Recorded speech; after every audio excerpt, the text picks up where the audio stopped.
넛지 4차 산업혁명, 드론 10. 한국의 드론에 관한 한국은 어느 나라에 뒤지지 않는다. 한국의 드론 기술이 세계적으로 알려진 것은 2018년 평창 동계올림픽 개회식에서 인텔 기술의 드론으로 오륜기를 만들었을 때이다. 1218개의 동시비행으로 이는 기네스북에 등재되었다. 2018년 2월 9일 평창 동계올림픽의 개막과 2월 25일 폐막식의 밤하늘을 수놓은 드론 군무가 세계를 깜짝 놀라게 했다.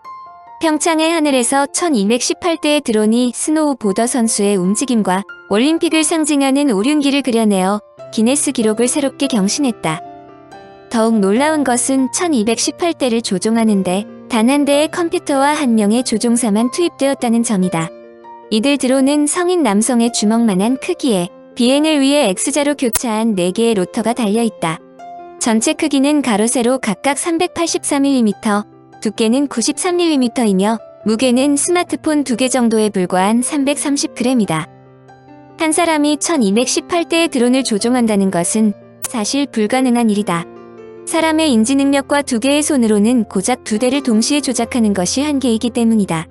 그러므로 한 명의 사람이 1200여 대의 드론을 동시 조작하는 비결은 특별히 설계된 전용 소프트웨어의 공이다.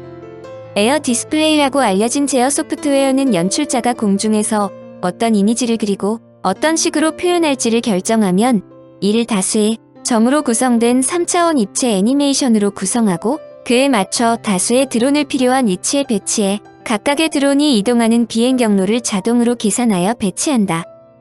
즉, 1218개의 드론을 사람이 일일이 조종하는 것이 아니라 미리 프로그램된 경로에 따라 각각의 드론이 움직인다는 뜻이다.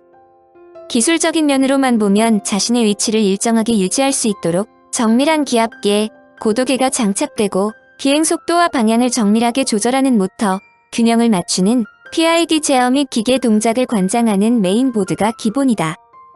그러나 아무리 자동 제어 프로그램이 잘 설계되어 있다 하더라도 강풍이나 갑자기 나타나는 새 등으로 인해 수백 대 이상의 드론이 서로 충돌하는 돌발적인 상황을 막는 것은 매우 어렵다. 또한 추운 날씨에는 드론의 배터리 효율이 급격히 떨어져 이상 동작하거나 고장, 추락하는 일이 잦다. 인텔은 이를 리얼센스 기술로 해결했는데 리얼센스 기술은 2개의 카메라 센서를 사용, 사람의 눈처럼 주위 사물의 위치와 방향, 형태 등을 3차원적으로 인식하는 기술이다. 그러므로 리얼센스 기술은 사용하면 여러 대의 드론이 같은 공간에 밀집되어 있어도 서로의 위치와 거리, 방향을 정확히 파악해 너무 가까이 근접하거나 충돌하는 것을 막고 항상 일정한 거리와 대형을 유지할 수 있도록 도와준다. 평창 동계올림픽의 드론 공중쇼는 드론의 미래가 4차 산업혁명을 좌우할 수 있다는 것을 보여주었다는 데 의미가 있다. 특히 엔터테인먼트 콘텐츠 부문에 새로운 바람을 불러일으켰다. 음악 축제를 비롯한 다양한 콘서트 현장에서 음악에 맞춰 군집 비행하며 형상과 문자를 만드는 드론쇼는 어떤 콘서트에서든 활용할 수 있다. 특히 드론으로 가수 얼굴 형상이나 상징 문자를 표현하는 것도 가능하다는 것을 평창 동계올림픽 개막식에서 보여주었다. 서울시가 최근 큰 관심을 받는 드론을 직접 보고 체험할 수 있는 2019 서울 드론 챌린지를 광나루 한강드론공원에서 개최했다. 이 행사에는 1 드론 론칭쇼, 2 드론 레이싱, 3 드론 체험, 전시 등의 메인 프로그램과 각종 부대 행사도 같이 열렸다. 드론 론칭쇼에서는 한강에서 직접 드론을 날리면서 레저, 산업, 안전 등 3가지 분야의 드론 시연을 보이는 것이다. 드론 레이싱은 광나루 드론공원 내 전용 드론 레이싱 경기장과 활주로에서 정해진 코스의 장애물을 넘는 드론 스티어 레이싱부터 100m 직선 코스를 가장 빠르게 주파하는 레이싱이다. 참고적으로 평창 올림픽에서 선보였던 세계 최고의 군집 비행은 중국에 의해 경신되었다. 그런데 드론의 편대 비행 등 드론쇼는 매우 오래전부터 한국에서 잘 알려진 사실이다. 울산과기원 손흥선 교수는 여러 대의 드론 편대 원격 조종에 성공하여 세계를 놀라게 했다. LTE 통신망이 있는, 즉 스마트폰 통화가 이뤄지는 곳, 어디에서나 한 명이 여러 대의 드론을 원격 조종할 수 있게 된 것으로 이 기술의 성공으로 사람이 접근하기 어려운 곳에서 발생한 가스 유출 사고나 산불 감시 등의 임무를 효율적으로 수행할 수 있다. 손 교수는 현재 50대 이상의 편대 비행이 가능하다고 발표했다. 한 대의 드론 비행 시간은 최대 30분 정도인데 20대가 함께 비행하면 임무 수행 가능 시간은 총 600분으로 늘어난다. 한국에서 드론의 활약은 그야말로 대단하다. 2012년 경북 구미에서 불산가스 누출 사고가 났을 때 불산가스의 확산 경로를 몰라 1만 명이 넘는 주민이 가스를 마시고 치료를 받았다. 초동 조처가 미흡했고 불산가스의 확산 경로를 몰랐기 때문에 피해가 컸는데 드론으로 이런 사고를 예방할 수 있다. 공역이 광범위하기 때문에 한 대의 드론을 띄우더라도 가스 측정을 하기가 어려운데 편대비행이라면 이런 난제를 극복할 수 있다. 드론이 한국에서 앞으로 큰 역할을 할 수 있다는 것은 영월 소방서에서 열린 시연으로도 알 수 있다. 영월 시연은 영월 소방서로 조난 발생 신고가 접수되자 수색용 드론이 영월군청에서부터 초속 55m로 약 2km를 날아와 조난 발생지 영상을 촬영한 뒤 상황실로 전송했다. 이어 KT의 정밀 수색 드론이 같은 거리를 비행해 열화상 카메라로 조난자의 정밀한 위치를 찾아내 상황실에 보냈다. 또한 구호물품을 실은 드론이 등장했다. 그물망까지 합쳐 총 10kg의 구호물품을 매단 이 드론은 조난자 바로 주변에 정확하게 물건을 떨어뜨렸다. 드론이 임무를 완수하기까지 걸린 시간은 각각 5분이 채 안 될 정도로 빠르므로 촌각을 다투는 조난자 구조 상황에서 큰 역할을 보일 것으로 평가되었다. 드론을 활용해 수취인에게 택배를 전달하는 상황도 성공했다. CJ 대한통운의 소형 드론은 영월 서부터미널을 출발해 2.6km 떨어진 영월군 농업기술센터로 택배를 날렸다.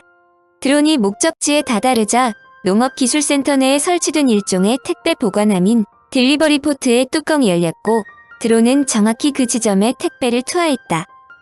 수취인은 택배사로부터 받은 비밀번호를 입력해 물건을 꺼내갔다. 2015년 3월 강원도 정선에서 발생한 산불 진화에도 드론이 혁혁한 공을 세웠다. 산불은 타다 남은 불씨가 옮겨붙어 다시 화재를 일으킬 수 있으므로 타다 남은 불씨를 완전히 끄는 것이 중요하다. 밤이 되면 유인 헬리콥터의 비행은 어렵고 소방대원만으로는 산 전체를 점검하는 것이 불가능하다. 드론으로는 이것이 가능하다. 낙동강 유역환경청은 낙동강 수질관리와 녹조 예방, 화학, 수질 오염사고, 환경 영향평가 사업장 관리, 습지 보호 지역 관리를 위해 드론을 도입했다.